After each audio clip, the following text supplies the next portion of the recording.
Hello students, everybody good morning. कैसे हैं आप?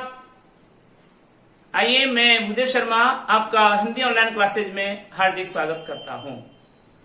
हम आज सुभद्रा कुमारी चौहान के द्वारा विरचित मेरा नया बचपन काव्य का भावार्थ करने जा रहे हैं।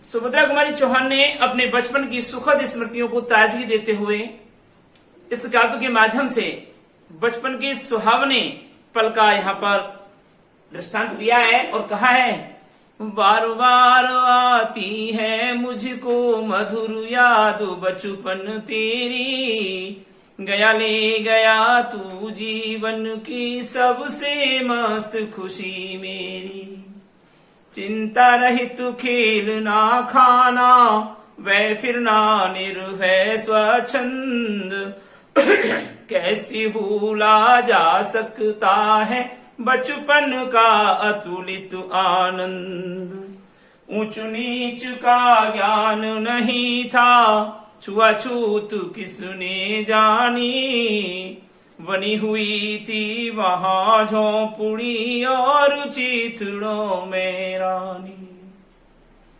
कि दूध की कुल्ली मैंने चूस अंगूठा सुधा पिया, किलकारी किल्लोल मचा कर सुना घर आबाद किया, रोना और मचल जाना भी क्या आनंद दिलाते थे, बड़े बड़े मोती से आंसू जयमाला पहनाते थे, दादा ने चंदा दिखलाया नेत्र नीर दुग चमक उठे, धुली हुई मुस्कान देख कर सबके चेहरे चमक उठे, मैं रोना और मचल जाना भी क्या आनंद दिलाते थे, बड़े बड़े मोती से आंसू जयमाला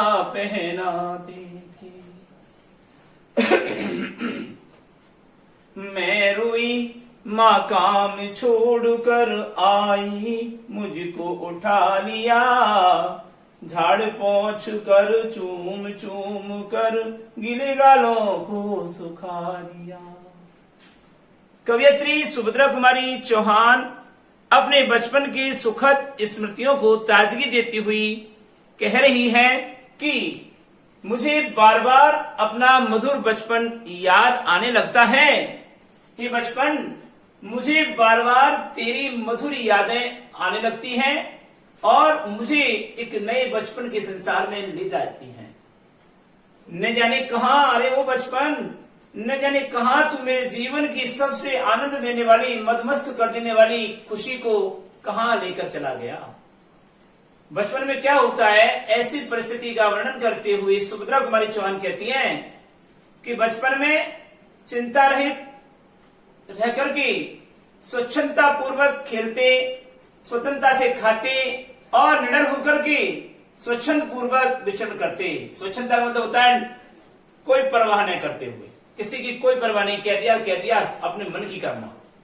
तो चिंता रहित खेलना खाना वह फिरना निर्भय स्वच्छंद, कैसे भूला जा सकता है बचपन का अतुलित आनंद। कवयित्री सुभद्रा कुमारी चौहान कहती है कि बचपन में निश्चिंत रह करके, निश्चिंत का मतलब चिंता रहित रह करके खेलते, खाते और निडर होकर के स्वच्छंदता पूर्वक विचरण करते हुए घूमते फिरते रहते थे। भला बचपन के इस अतुलनीय आनंद को कैसे भूला जा सकता है? कौन भूल सकता है? और बचपन में क्या क्या स्थितियां होती थी?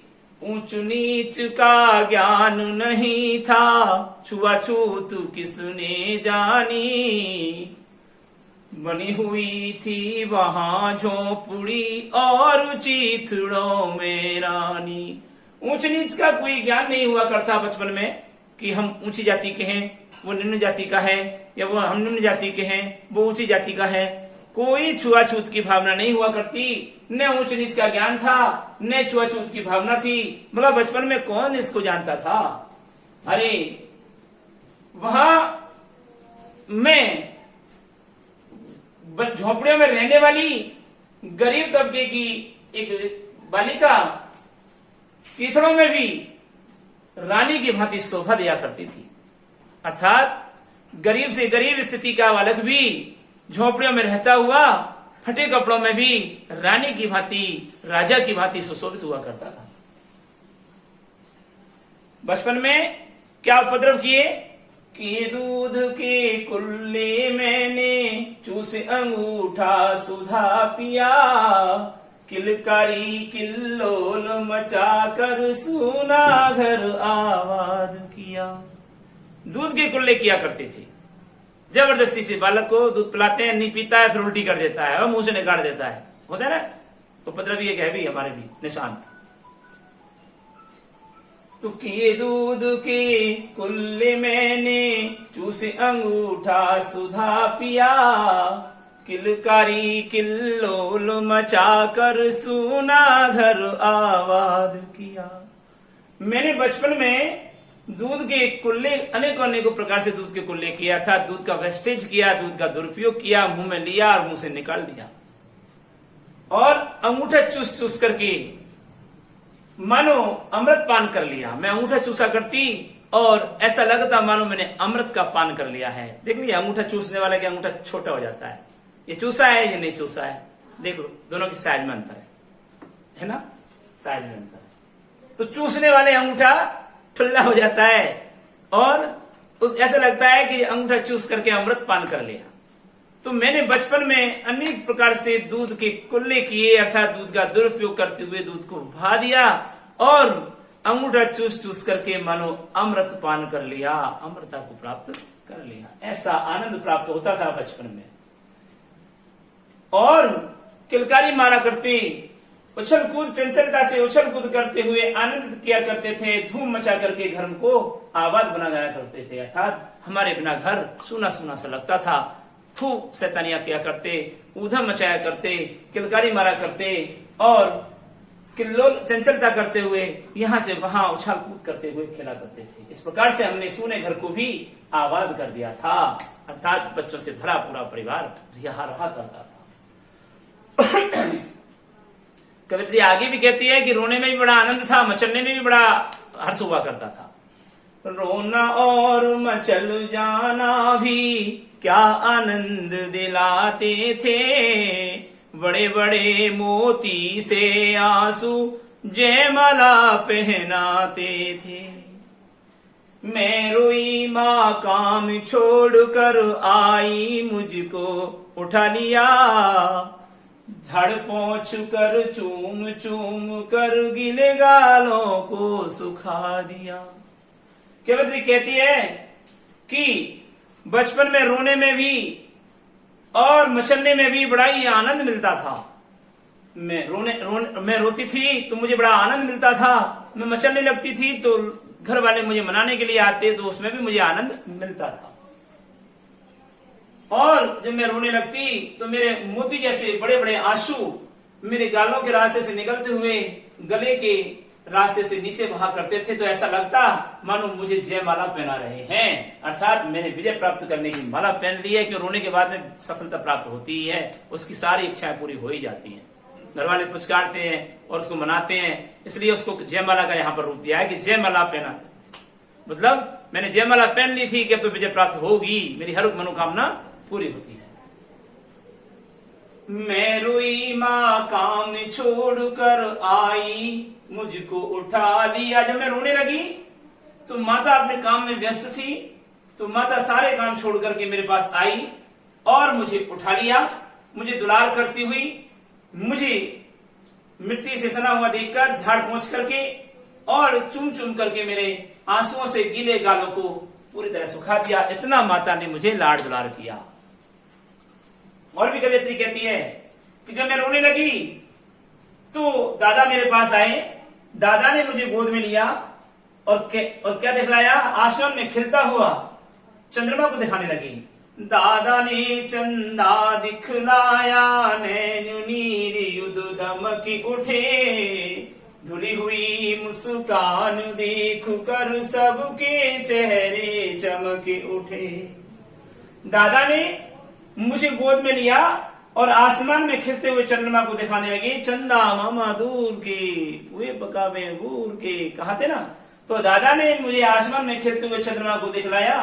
तो चंद्रमा रूपी खिलौने को देख करके मेरे दोनों नेत्र जो आंसुओं से भरे पड़े थे, वे आंसुओं के से और भी अच्छी तरह से साफ होकर के अब दमदमाने लगे, अर्थात दमकने लगे, प्रकाशित होने लगे। इस प्रकार आंसुओं से मेरी धुली हुई मुस्कान को देखकर सभी परिवारजनों के चेहरे प्रसन्नता से चमक उठे कि बालिका अब शांत हो गई है, चुप हो गई है, प्रसन्न है। इस प्रकार कवयित्री कहती है कि वह सुख का साम्राज्य छोड़कर मैं मतवाली बड़ी हुई, लुटी हुई कुछ ठगी हुई सी दौड़ द्वार पर खड़ी हुई। मैं सुख के इस साम्राज्य को, अब क्या हुआ, अब मैं युवा अवस्था यानी किशोर अवस्था की ओर बढ़ने लगी। कवित्री कहती है कि ये बचपन को छोड़ करके जैसे जैसे मैं आयु में वृद्धि कर रही थी, मैं किशोर अवस्था की ओर अग्रसर हो रही थी, तो सुख का ये बचपन का सारा साम्राज्य मुझे छोड़ना पड़ा, परित्याग करना पड़ा। क्योंकि जब बड़े हो जाते हैं तो उनको इस तरीके से थोड़ी रखते हैं ज्यादा, कोई गोद में लेने में झिझकेगा तब बोझ है, गिर जाएगा, है तब बड़ा बालक है, कौन लेगा गोद। तो वह सुख का साम्राज्य छोड़कर, सुख का साम्राज्य यहाँ पर किसे कहा गया है, सुख का साम्राज्य बचपन को कहा गया है। बचपन में सारे सुख प्राप्त हुआ करते हैं, चाहे वो कितना ही शैतान है, चाहे कितना ही लाड दुलार है, उसकी हर मनोकामना पूरी होती है, उसको तवज्जो दी जाती है। तो वह सुख का साम्राज्य छोड़कर मैं मतवाली बड़ी हुई, अब मैं मदमस्त होती हुई किशोर अवस्था में प्राप्त होने लगी, अर्थात मैं युवती बनने के मेरे अंदर लक्षण उत्पन्न होने लगे। अब मुझे उस बचपन ने लूट लिया, मुझे बचपन ने ठगा लिया, क्योंकि बचपन मुझे छोड़ करके चला गया और अब मैं दौड़ करके द्वार पर खड़ी होकर के होने लगता हूं। जैसे आप पढ़ रहे हो, 12वीं क्लास में हो, अब आप 12वीं क्लास की कोई भी बालिका क्या कॉलोनी के बच्चों के साथ में खेल सकती है? क्या अड़ोसी पड़ोसियों के बच्चों के साथ में खेल सकती है? नहीं। तो क्या है, बच्चे खेलते रहते हैं और बालिका क्या करेगी, सायंकाल के समय गेट पर आकर के दोनों हाथों से यूं खड़ी हो जाती है, दौड़ द्वार पर खड़ी हुई, और सबको निहारती रहती है। शहरों में अक्सर ऐसा होता है। तो वह सुख के साम्राज्य को छोड़कर मैं मदमस्त होती हुई अब युवा अवस्था में प्राप्त होने लगी, अर्थात किशोर अवस्था की ओर बढ़ने लगी, बड़ी होने लगी। अब सारा बचपन ने मुझे लूट लिया, बचपन ने मुझे ठग लिया, क्योंकि बचपन मुझे छोड़कर चला गया। अब मैं युवती बन करके जब उस बचपन की याद करती हूं तो दौड़ करके द्वार पर खड़ी हो जाती हूं। अब बचपन में त्याग करके अब जब किशोर अवस्था में पहुंचे, युवा अवस्था में पहुंचे, तो युवा अवस्था में उसकी क्या स्थिति होती है, देखिए। लाज भरी आंखें थी मेरी, मन में उमंग रंगीली थी, कान रसीली थी, कानों में मैं चंचल छैल छबीली थी। यू भी देखो, लड़के और लड़की में युवा अवस्था में काफी अंतर आता है परवरिश में। युवती पर यानी बच्ची पर विशेष ध्यान दिया जाता है, परिवार वालों का, माता का विशेष रूप से। मतलब ये समझ लीजिए कि 50 फीट आगे स्कूल है या दुकान है और उसको किसी कारण बस बच्ची को जाना पड़ा तो माता जी गेट पर खड़ी रहेंगी या उसके साथ में जाएंगी। उसका छोटा भाई है, उसके साथ में जाएगा, जबकि उसकी रक्षा नहीं कर सकता छोटा भाई, लेकिन फिर भी कॉन्फिडेंटल बॉडीगार्ड के रूप में उसके साथ में जाता है। क्यों? क्योंकि बड़े प्रतिबंध हैं बच्चियों के लिए, और बच्चों के लिए तो वो तो खुले साड़ी की तरह घूमते रहते, कोई टेंशन नहीं। तो लाज भरी आंखें थी मेरी, मन में उमंग रंगीली थी, तानु रसीली थी, कानों में मैं चंचल छैल छबीली थी। युवावस्था में पहुंचते ही मेरी आंखों में लज्जा का भाव भरा हुआ था और मन में, किंतु युवावस्था में पहुंचते ही मन में बड़ी ही रंगीली उमंग उत्साह का भाव भी उत्पन्न होने लगा था। नया नया उत्साह भी होने लगा कि वाह, मैं अब युवावस्था में पहुंच गई हूं, अब मुझे बहुत कुछ करने को है जीवन में। लेकिन कानों में कुछ अलग ही ध्वनि सुनाई देती थी, रसीली ध्वनि सुनाई देती थी। आपने देखा होगा कभी बच्चों को जाते हुए रास्ते में, जब जैसे बच्ची जाती है तो बार बार इधर उधर पीछे इधर देखती रहती है। क्यों? कि उसके कानों में अलग ही कुछ ध्वनि सुनाई देती है ना। बालक निश्चित हो जाता है, उसको कोई ध्वनि सुनाई नहीं देती क्योंकि वो निश्चित होता है इसलिए, और वह सावचेत होकर के चलती है इसलिए कहीं कोई आ नहीं जाए, कहीं कोई गलत कमेंट सुनी कस रहा है, कहीं कोई पीटने को तो नहीं आ रहा है, कहीं कोई किडनैप करने को तो नहीं आ रहा है, कहीं मारने को तो नहीं आ रहा है। इस तरीके से अनेक भाव उसके मन में उत्पन्न होते हैं और मानो वह ध्वनि उसके कानों में सुनाई देती है। इसलिए कवियत्री कहती है कि युक्ति होते ही अर्थात किशोर अवस्था से युवा अवस्था की ओर जब प्रस्थान करेंगे, उस अवस्था का वर्णन करते हुए कवियत्री कहती है कि लज्जा का भाव मेरी आंखों में भरा हुआ था और मन में युवा अवस्था में पहुंचने की बड़ी ही रंगीली उमंग की भावना उत्पन्न हो रही थी। कानों में एक विचित्र ही ध्वनि यानी तान यानी ध्वनि सुनाई दे रही थी, लेकिन मैं कुछ भी हो, मैं युवा अवस्था में चंचलता से परिपूर्ण, सुंदर और छैल छबीली बन रही थी। आगे कवित्री और भी बात करती है कि दिल में एक चुवन सी थी यह दुनिया अलवेली थी, मन में एक पहेली थी मैं सबके बीच अकेली थी। कवित्री सुभद्रा कुमारी चौहान कहती है कि मेरे हृदय में एक चुभन भरा एहसास उत्पन्न हो रहा था कि युवावस्था में पहुंचते ही कि दुनिया बड़ी विचित्र सी लगने लगती थी। क्यों? मेरे मन में एक पहेली उत्पन्न होकर के मेरे सामने प्रकट हो रही थी कि मैं सारे परिवारजनों के बीच में होते हुए भी एकाकीपन महसूस कर रही हूं, अकेली रह रही हूं। क्यों? सारे प्रतिबंध बच्ची के लिए क्या कर रही है, कहां जा रही है, कैसे पढ़ रही है, क्या खा रही है, सारे प्रतिबंध उसके लिए क्या हो जाते हैं, अनुबंधित हो जाते हैं। तो वह मन में एक पहेली बनकर के उसके सामने एक प्रश्न बनता था कि मैं सबके बीच में होते हुए भी अकेली क्यों हूं, एकाकीपन महसूस क्यों कर रही हूं। अब वह बचपन को याद करती है, बचपन को खोज रही है और बचपन से कह रही है, उल्हाने देते हुए शिकायत करते हुए कह रही है कि मिला खोजती थी जिसको मैं, बचपन ठगा लिया तूने, अरे जवानी के फंदे में मुझको फंसा दिया तूने।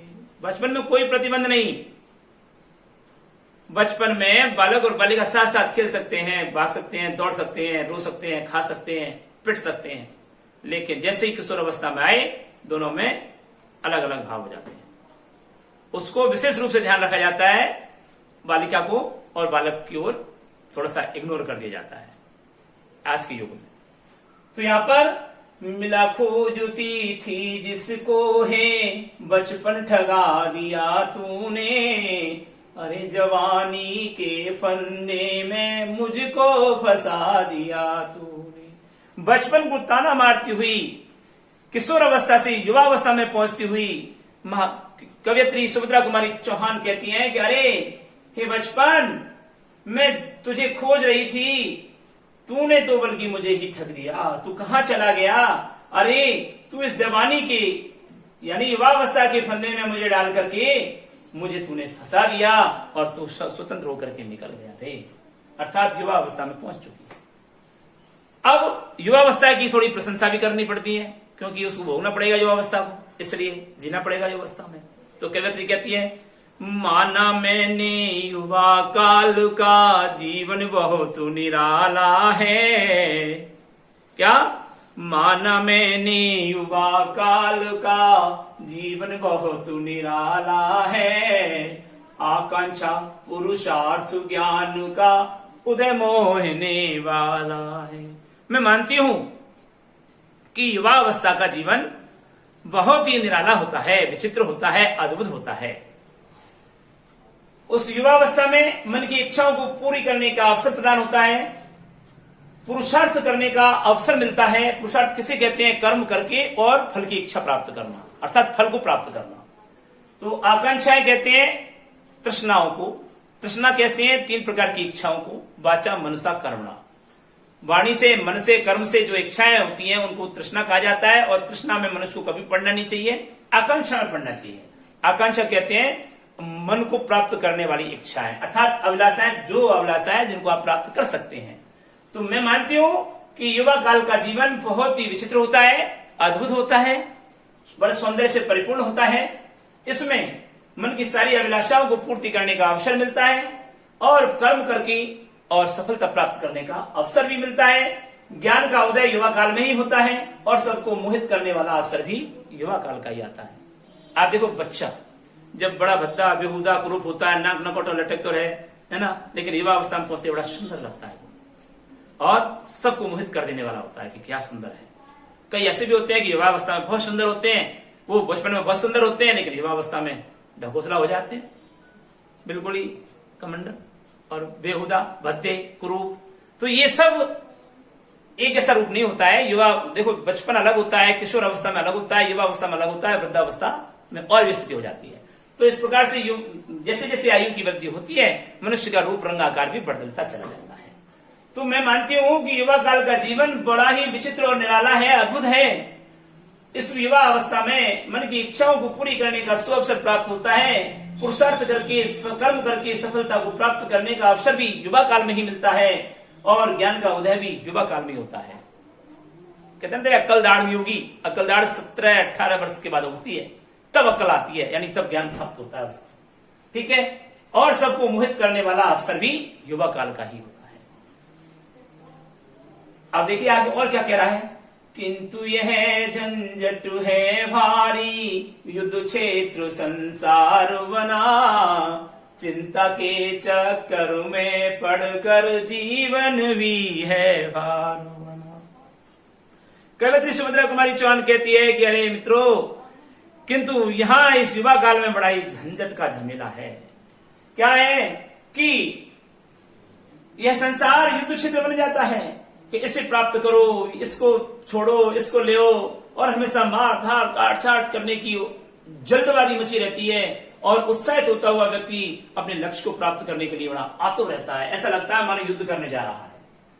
तो किंतु यह झंझट है भारी, युद्ध क्षेत्र संसार बना, यह सारा संसार मानो युद्ध क्षेत्र की भांति, रणभूमि की भांति तैयार हो गया है और इस युद्ध में उतर करके हमको सफलता प्राप्त करनी होती है। और मनुष्य युवावस्था में पहुंचते ही चिंताग्रस्त होने लगता है और उस जीवन को अपना बोझ बना लेता है। क्या? घर वालों का दबाव, स्कूल वालों का दबाव, परिजनों का दबाव और बड़ी जिम्मेदारियां, कईयों की तो जिम्मेदारियां आ जाती हैं बचपन में ही। माता पिता की स्थिति ऐसी हो जाती है तो कई बचपन में यानी युवावस्था में जिम्मेदारी आ जाती है। तो चिंता के चक्कर में पढ़ करके यानी लक्ष्य को प्राप्त करने का चिंता, मेरिट लाने की चिंता, परसेंटेज बनाने की चिंता, ट्यूशन पढ़ने की चिंता, घर वालों को प्रसन्न करने की चिंता, उपलब्धि हासिल करने की चिंता, सारी चिंता। तो चिंता के चक्कर में पढ़ करके इस जीवन को भी बोझ बन जाता है युवा काल में, ऐसा बता रही। अब बचपन को ही याद करती हुई पुनः सुभद्रा कुमारी चौहान कहती है, आजा बचपन एक बार फिर दीदी अपनी निर्मल शांति, व्याकुल व्यथा मिटाने वाली वह अपनी विकृत विश्रांति, वह बोली सी मधुर सरलता, वह प्यारा जीवन निष्पाप, क्या कर फिर मिटा सकेगा तू मेरे मन का संताप। पुनः बचपन को याद करती हुई कवयित्री सुभद्रा कुमारी चौहान कहती है कि अरे ओ बचपन, एक बार तू मेरे पास फिर से आ जा और मुझे स्वच्छ शांति प्रदान कर दे। बचपन की इसी तरह, बचपन में कोई चिंता ही नहीं है कि मम्मी को, पापा को क्या टेंशन है, भैया को, सबको क्या टेंशन है ना, दादा दादी को क्या परेशानी है, कोई टेंशन नहीं बचपन में। बचपन में तो बस अपने मन की करो और नहीं मिले तो हाथापाई करो, रोज चिल्लाओ। तो इस तरीके से वो बचपन को याद करती हुई कह रही है कि ये बचपन, तू एक बार फिर से मेरे जीवन में आ जा और मुझे स्वच्छ शांति प्रदान कर दे रे। अरे मेरी इस व्याकुल परेशानी को मिटाने वाली, वह प्राकृतिक रूप से दी जाने वाली मुझे शांति प्रदान कर दे रे बचपन, तू एक बार पुनः मेरे पास आ जा। वह भोली सी मधुर सरलता, वह प्यारा जीवन निष्पाप, क्या आकर फिर मिटा सकेगा तू मेरे मन का संताप। कवयित्री सुभद्रा कुमारी चौहान कहती है कि अरे बचपन में वह भोली सी मधुरता, वह भोलापन, वह सरलता, सरलता का भाव और वह प्यारा निष्पाप जीवन व्यतीत हो रहा हुआ करता था। तो क्या हे बचपन, तू पुनः आकर के तुम इन सारे मेरे दुखों के मन के दुखों को मिटा सकेगा और पुनः वह मधुर सरलता, प्यारा प्यारा जीवन, पाप रहित जीवन मुझे प्रदान कर सकेगा। तो ऐसे वह बचपन को पुकार करके बुला रही थी कि हे बचपन, तू एक बार मेरे पास आ जा। किंतु हुआ क्या, देखिए कवयित्री के साथ में क्या होता है। अब नई घटना घट जाती है कि मैं बचपन को भुला रही थी, बोल उठी बिटिया मेरी, नंदन वन सी फूल उठी वह छोटी सी कुटिया मेरी। मैं तो इस प्रकार से बचपन को बुला रही थी कि अचानक मेरी छोटी सी नन्ही सी बिटिया मुझसे बोल उठी। उसके बोलते ही वह मेरी नंदनवन की भांति छोटी सी कुटिया आनंदित होकर के खिलने लगी, क्योंकि मुझे बचपन याद आ गया और मेरा बचपन मेरे सामने आ गया। आनंद प्रदान करने वाली वन की तरह फूल की भांति वह छोटी सी बच्ची मेरे छोटी सी कुटिया में फूल की तरह खिल उठी और मैं प्रसन्नचित्त हो गई। और वो क्या कहने लगी, माँ वो कहकर बुला रही थी, मिट्टी खाकर आई थी। छोटी सी बिटिया क्या खाकर आई थी, मिट्टी खाकर आई थी। और क्या कह करके पुकार रही थी, ओ माँ, माँ ओ कहकर बुला रही थी, मिट्टी खाकर आई थी। कुछ मुंह में कुछ लिए हाथ में मुझे खिलाने आई थी। वह छोटी सी नन्ही सी बिटिया मेरी, मैं बचपन को बुला रही थी कि अचानक वह बोल उठी और कहने लगी, ओ माँ। और वह मेरे पास आई। उसकी मधुर ध्वनि को सुनकर के मैं प्रसन्न हो गई। और वह मिट्टी खाकर के आई थी, मुंह में मिट्टी थी और कुछ मुंह में और कुछ हाथ में लेकर के मुझे खिलाने आई थी कि ले तुम भी खाओ।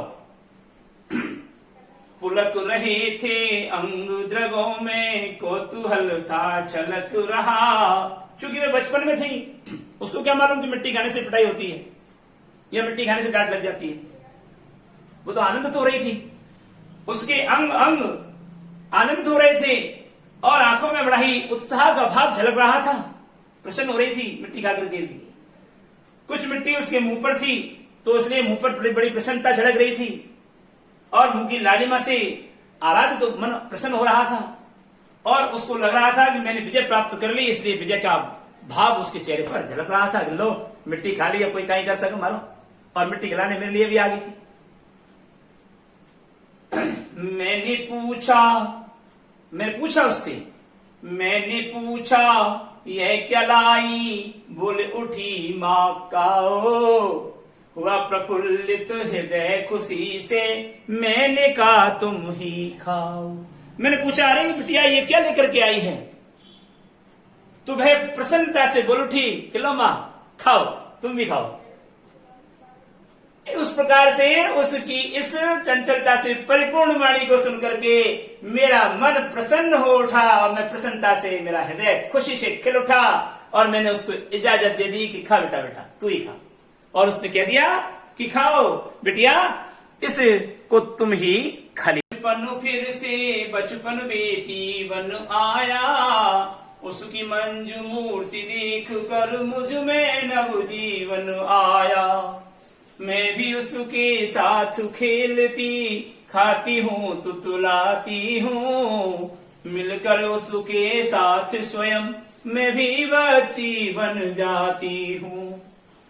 जिसे खोजती थी वर्षों से, अब जाकर उसको पाया। भाग गया था मुझे छोड़कर, वह बचपन फिर से आया। प्रश्न बनता है कि कवयित्री को फिर से बचपन कैसे प्राप्त हुआ?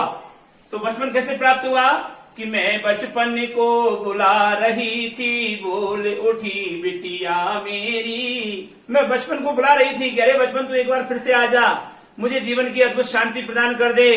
तो अचानक मेरी छोटी सी बिटिया बोल उठी और वह मिट्टी खाकर खा रही थी। कुछ मिट्टी मुंह में लगी हुई थी और कुछ मिट्टी हाथ में लेकर के आई थी और आकर के कहने लगी, माँ ले तू भी खा। अब मिट्टी खाने वाले को डांटा जाता है या दुलार किया जाता है, लेकिन वहां डांट पड़नी चाहिए थी। वहां उसको क्या किया, मैंने उसको इजाजत दे दी कि खाओ, तुम ही खाओ। इस प्रकार कवयित्री कहती है कि मैंने अब बचपन को फिर से प्राप्त कर लिया। वह बचपन मेरी बेटी बनकर के मेरे सामने उपस्थित हो गया। उसकी सुंदर छवि को देख करके मेरे अंदर भी एक नया जीवन उत्पन्न होने लगा और मैं बचपन को महसूस करने लगी। अब मैं भी उस बच्चे की भांति ही उसके साथ खेलती हूँ, उसी के साथ खाती हूँ और उसी की भाषा में तुतला करके उससे बात करती हूँ। इस प्रकार मैं मिलकर के उसके साथ स्वयं बच्ची बनकर के जीवन यापन कर रही हूँ।